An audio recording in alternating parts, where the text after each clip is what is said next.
أعوذ بالله من الشيطان الرجيم. بسم الله الرحمن الرحيم. يا أيها الذين آمنوا لا تحرموا طيبات ما أحل الله لكم ولا تعتدوا إن الله لا يحب المعتدين. اے ایمان والو، مت حرام ٹھہراؤ وہ لذیذ چیزیں جو اللہ نے تمہارے لیے حلال کر دی، اور حد سے نہ بڑھو، بے شک اللہ پسند نہیں کرتا حد سے بڑھنے والوں کو. وَكُلُوا مِمَّا رَزَقَكُمُ اللَّهُ حَلَالًا طَيِّبًا وَاتَّقُوا اللَّهَ الَّذِي أَنْتُمْ بِهِ مُؤْمِنُونَ. اور کھاؤ اللہ کے دیے ہوئے میں سے جو چیز حلال پاکیزہ ہو، ڈرتے رہو اللہ سے جس پر تم ایمان رکھتے ہو.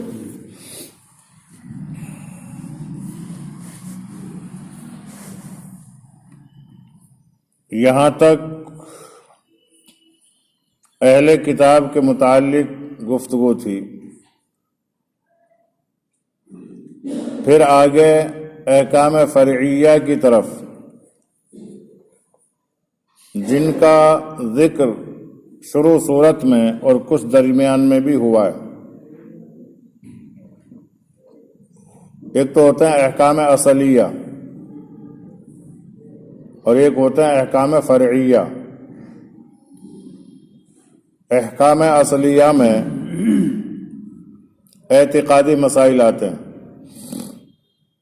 یعنی اللہ کو ایک ماننا، محمد الرسول اللہ صلی اللہ علیہ وسلم کو اس کا سچا نبی اور رسول تسلیم کرنا، اور جو چیز اللہ تبارک و تعالی حرام کرے اس کو حرام سمجھنا، حلال کو حلال سمجھنا.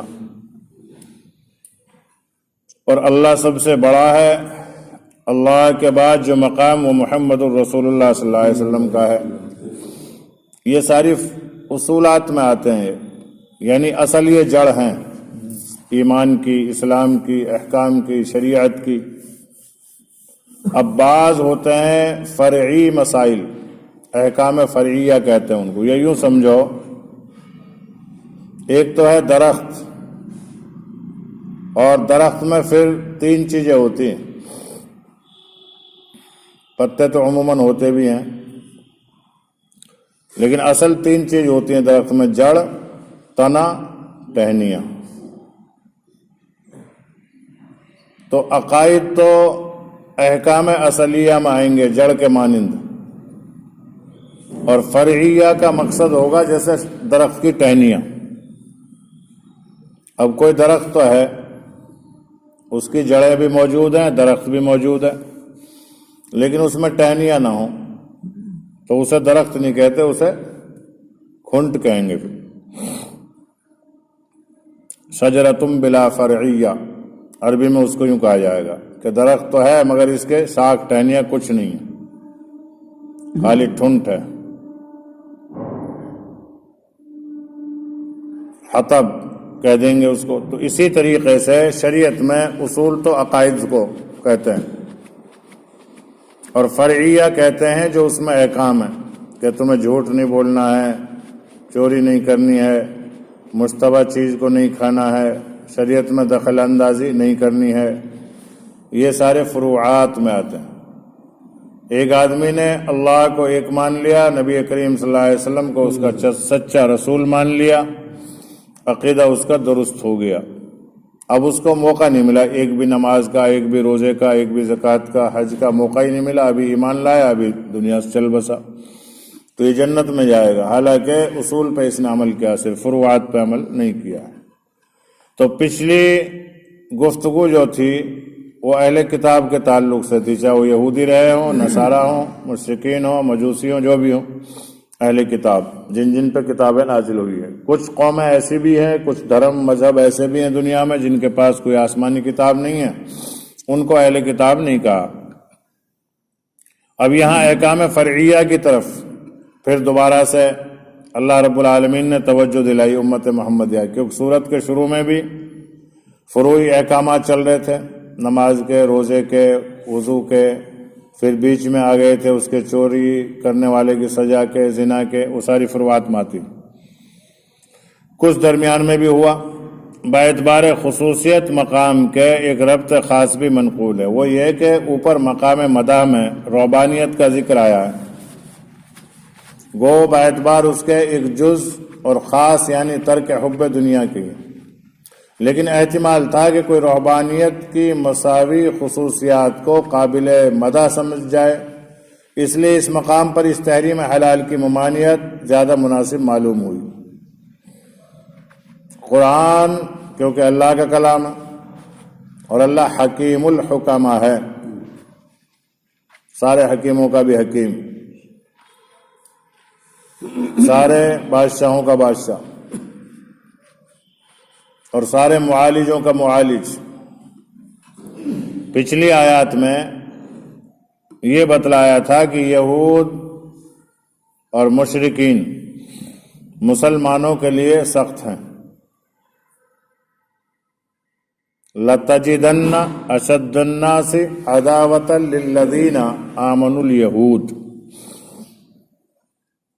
کہ لوگوں میں دشمنی میں سب سے زیادہ سخت مسلمانوں کے یہود ہے، لیکن نصارہ کے کچھ لوگوں کو نرم فرمایا تھا، اور اس کی وجہ بتائی تھی نرمی کی یہ کہ ان لوگوں میں اللہ تبارک و تعالی نے ایسے لوگ بنائے تھے بِأَنَّهُمْ قِسِّيسِينَ وَرُحْبَانًا وَأَنَّهُمْ لَا يَسْتَكْبِرُونَ، ترک تعلق والے بھی تھے، ترک دنیا کرتے تھے، یعنی دنیا سے کوئی تعلق نہیں رکھتے تھے ان کے کچھ لوگ، اور اہل علم بھی تھے، خدا ترس بھی تھے، اور تکبر بھی نہیں کرتے تھے۔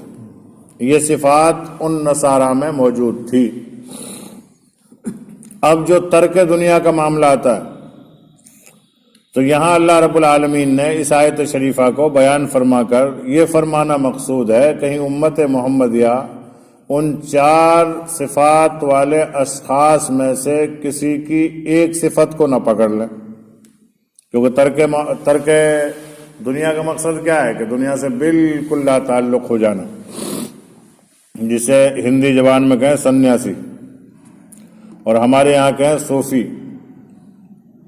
اہل تصوف میں جب آدمی غرق ہو جاتا ہے اسے پھر کوئی فکر نہیں ہوتی، اور بعض تو مجذوبیت میں یہاں تک پہنچ جاتا ہے اسے پھر کپڑوں کی بھی پرواہ نہیں رہتی بعض کی، پھر وہاں شریعت کی وہ حدودیں لاگو نہیں ہوتی۔ جیسے ایک آدمی اگر پاگل ہے، دماغ نہیں ہے، عقل خراب ہے، اور وہ کسی کو پتھر مار دے، اسے پولیس پکڑ لے، تو اس پہ وہ جرم عائد نہیں ہوگا جو ہم پہ اور آپ پہ ہوگا۔ اس کے لیے پھر یہ کہا جائے گا صاحب یہ تو پاگل تھا، اسے پاگل خانے بھجوا دو بجائے جیل کھانے کے، تو اس کے لیے کچھ رعایت کی جائے گی۔ تو ایسے ہی ترک دنیا والے جو لوگ تھے وہ آج بھی ہیں، بہت سے ایسے لوگ جو دنیا کو ترک کر دیتے ہیں، چھوڑ دیتے ہیں، دنیا سے ہمیں کچھ نہیں لینا، لیکن یہ شریعت کے فروعی مسائل ہیں، یہ دنیا چھوڑنا کوئی کمال نہیں ہے۔ دنیا کی محبت کا دل سے نکالنا یہ ہے کمال اصل۔ اب ہم میں بہت سے ہیں ایسے، اور ہمارے مسلم اسلام دھرم میں تو الحمدللہ بہت کم ہیں، لیکن دیگر مذاہب میں بہت سے لوگ ہیں ایسے کہ ویسے وہ بابا ہیں، سنیاسی ہیں، لیکن جب ان پہ چھاپے پڑے تو ان پہ اربوں خربوں کی ملکیتیں، نوٹ، پیسے، سب الا بلا کتنی ساری نکلتی ہیں۔ تو ترک حب دنیا کہاں ہوا پھر؟ وہ ترک دنیا ہی نہیں ہوا، نہ ترک حب دنیا، وہ دونوں چیزیں ان پہ۔ اور ایک ہم اور آپ اپنا آپ کو خوب دیندار سمجھتے ہیں، اللہ ہم سب کو دیندار بنا دے، لیکن دنیا کی محبت آج بھی دل میں موجود ہے، تو ہم ترک دنیا والوں میں شامل ہی نہیں ہیں۔ ترک دنیا میں اگر ہم شامل ہیں تو ترک حب دنیا میں شامل نہیں ہیں۔ اب ایک صاحب تھے ہمارے ساتھی، میں نے کہا یار تو کچھ کرے، ارے انہوں کے کرے کہا مول صاحب